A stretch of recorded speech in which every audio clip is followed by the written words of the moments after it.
blast අරගෙන social වෙන්න Facebook WhatsApp YouTube unlimited යන්න අමතර data එනවා අපි අලුතින් ඔන්න ඔයාලා dialogue fun blast activate කරන්න හඳුන්වා දෙන dialogue fun blast අලුත්ම plan එක unlimited Facebook WhatsApp YouTube එක අමතර GB 3ක් මාසෙටම රුපියල් 547ක් පමණයි අදම activate කරගන්න වාසිදායකතම unlimited mobile plan ලබා දෙන ශ්‍රී ලංකාවේ අංක 1 ජාලය dialogue மாவீரர் வாரத்தின் முதலாம் நாளான நேற்று விஸ்வமடு மாவீரர் துயிலும் இல்லத்திலும் பொதுச்சுடர் ஏற்றி அஞ்சலி செலுத்தப்பட்டது.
யாழ் பல்கலைக்கழக கிளிநொச்சி வளாகத்தில் கல்வி பயிலும் முஸ்லிம் மாணவர்களின் வழிபாட்டுக்காக முஸ்லிம் மாணவர் ஒன்றியத்தின் ஏற்பாட்டில் நிர்மாணிக்கப்பட்ட பள்ளிவாசல் இன்று திறந்து வைக்கப்பட்டது.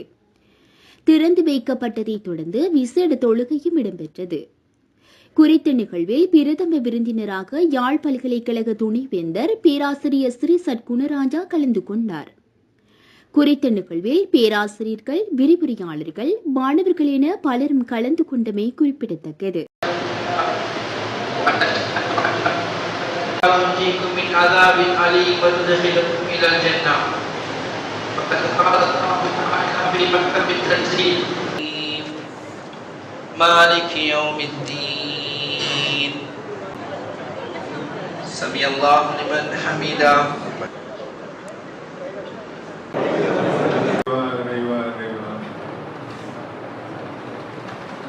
சத்தினை அசத்துடன் இணைந்தாய் அங்கு சேரும் அன்பூரங்களால் இந்த வியர்ல நான் அண்மையில எங்கட ராமநாதன் பெரிய ஒரு நினைவு பேருந்து நடந்து வந்தாங்க பல்லக்கத்தில் பட்டமணி ராமநாதன் சொத்துக்களை நாங்கள் இருக்கிற பெரிய கொடமழை உங்களுக்கு தெரியும் சிறந்த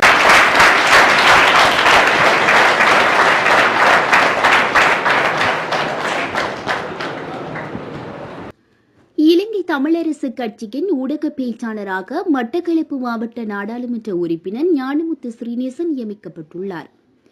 10வது பாராளுமன்றத்தின் முதலாவது அமர்வு நடைபெற்று முடிந்ததைத் தொடர்ந்து தமிழரசு கட்சியின் நாடாளுமன்ற குழு இன்றைய தினம் நாடாளுமன்ற நூலக கட்டிடத்தில் கூடியது. தமிழரசு கட்சியின் நாடாளுமன்ற குழுவின் தலைவர் நாடாளுமன்ற உறுப்பினர் சிவஞானம் ஸ்ரீதரன் அவர்களது தலைமையில் நடைபெற்ற குழு கூட்டத்தில் கட்சியின் ஊடக பேச்சாளராக நாடாளுமன்ற உறுப்பினர் ஞானமுத்து ஸ்ரீநேசன் அவர்களை சிவஞானம் ஸ்ரீதரன் முன்மொழிந்ததுடன் சண்முகம் குகதாசன் அவர்கள் வழிமொழிந்திருந்தார். தமிழரசு நாடாளுமன்ற குழுவின் அறிக்கையிடும் செயலாளராக நாடாளுமன்ற உறுப்பினர் சண்முகம் குகதாசன் அவர்கள் மருத்துவர் இலக்கித்தம்பி ஸ்ரீநாத் அவர்களால் முன்மொழியப்பட அதனை ஞானமுத்து ஸ்ரீநேசன் அவர்கள் வழிமொழிந்திருந்தார். இக்கூட்டத்தின் போது தமிழரசு கட்சியாக ஜனாதிபதியை சந்தித்து கலந்துரையாடுவதென்றும் அதற்கான வரைவுகளை முறையாக தயாரித்து திட்டமிட்டதும் ஆக்கப்பூர்வமானதுமான சந்திப்பை மேற்கொள்வதென்றும் தீர்மானிக்கப்பட்டமை குறிப்பிடத்தக்கது.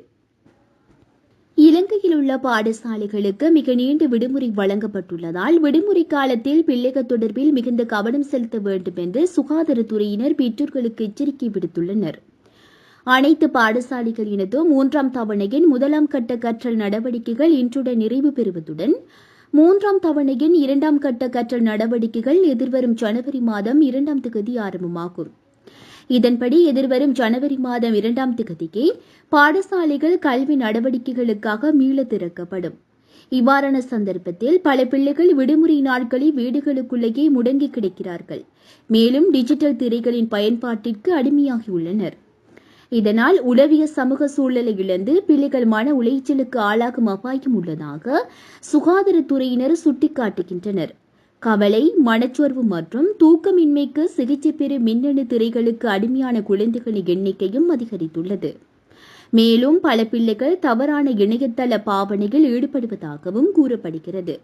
எனவே பிள்ளைகள் மீதான தங்கள் பொறுப்பு குறித்து பெற்றோர்கள் அதிக கவனத்துடன் இருக்க வேண்டும் என்று சுகாதார திணைக்களம் கடுமையாக எச்சரித்துள்ளமை குறிப்பிடத்தக்கது.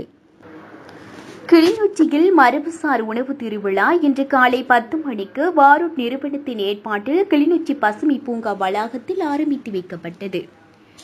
பாரம்பரிய உணவு தொடர்பில் விழிப்புணர்வை ஏற்படுத்தும் நோக்கில் இது ஏற்பாடு செய்யப்பட்டுள்ளது. இந்நிகழ்வில் கிளிநொச்சி பொது வைத்தியசாலையின் பிரதி பணிப்பாளர் டாக்டர் தயாளினி, கிளிநொச்சி மாவட்ட சித்தாதார வைத்தியசாலையின் மருத்துவ அத்தியட்சகர் டாக்டர் அரவிந்தன், கரைச்சி பிரதேச செயலக பிரதி திட்டமிடல் பணிப்பாளர், மாவட்ட மகளிர் அபிவிருத்தி உத்தியோகத்தர்கள், வாரூட் நிறுவன பணியாளர்கள், பொதுமக்கள் உள்ளிட்ட பலரும் கலந்து கொண்டிருந்தனர். மேலும் இந்நிகழ்வு இன்றும் நாளையும் நடைபெறவுள்ளமை குறிப்பிடத்தக்கது. அடுத்த 3 நாட்களில் நாட்டின் வானிலையில் ஏற்படும் மாற்றங்கள் குறித்து வளிமண்டலவியல் திணைக்களம் பொதுமக்களுக்கு எச்சரிக்கை விடுத்துள்ளது. நவம்பர் 23ஆம் தேதி அளவில் தென்கிழக்கு வங்களா விரிகுடா கடற்பரப்புகளுக்கு மேலாக ஒரு குறைந்த அழுத்த பிரதேசம் விருத்தடையக்கூடிய சாத்தியம் காணப்படுவதாக வளிமண்டலவியல் திணைக்களம் எதிர்ப்பு கூறியுள்ளது.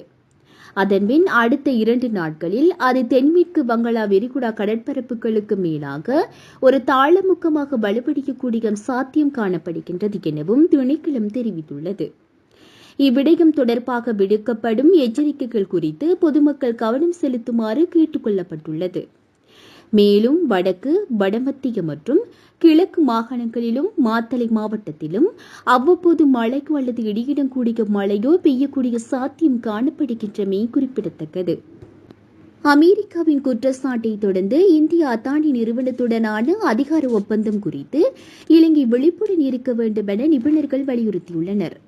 தேர்தலின் பின்னர் அத்தானியின் ஒப்பந்தத்தை மீள் பரிசீலனை செய்வதாக ஜனாதிபதி திசாநாயக்கவின் அரசாங்கம் முன்னர் கூறியிருந்த நிலையிலேயே இந்த வலியுறுத்தல் விடுக்கப்பட்டுள்ளதாக செய்தி வெளியாகியுள்ளது. நியூயோர்க்கில் உள்ள சட்டத்தரணிகள் கௌதம் அதானி மற்றும் 7 பேர் மீது பல மோசடி குற்றச்சாட்டுகளை சுமத்தியுள்ளனர். இந்த நிலையில் கொழும்பை தளமாக கொண்ட சிந்தனை குழுவான வெரிட்டே ரிசர்ச்சின் நிறைவேற்று பணிப்பாளர் நிசா டிமெல் இது தொடர்பில் கருத்துக்களை பகிர்ந்துள்ளார். இலங்கையில் கணிசமான ஊழல் சம்பவங்கள் அடிக்கடி இடம்பெற்றுள்ளன. ஸ்ரீலங்கன் ஏர்லைன்ஸ் ஏர்பஸ் நிறுவனத்திடமிருந்து விமானம் வாங்கியதில் லஞ்சம் பெற்றதாக கூறப்படும் குற்றச்சாட்டுகள் சில ஆண்டுகளுக்கு முன்னர் ஐக்கிய ராஜ்யத்தை தளமாக கொண்ட விசாரணைகள் வெளிவந்தது மற்றும் உள்ளூர் அரசியல்வாதிகள் மற்றும் வணிகர்களின் பெயர்களை வெளியிட்ட பண்டோர அறிக்கையில் பெண்பவற்றை அவர் சுட்டிக்காட்டியுள்ளமை குறிப்பிடத்தக்கது.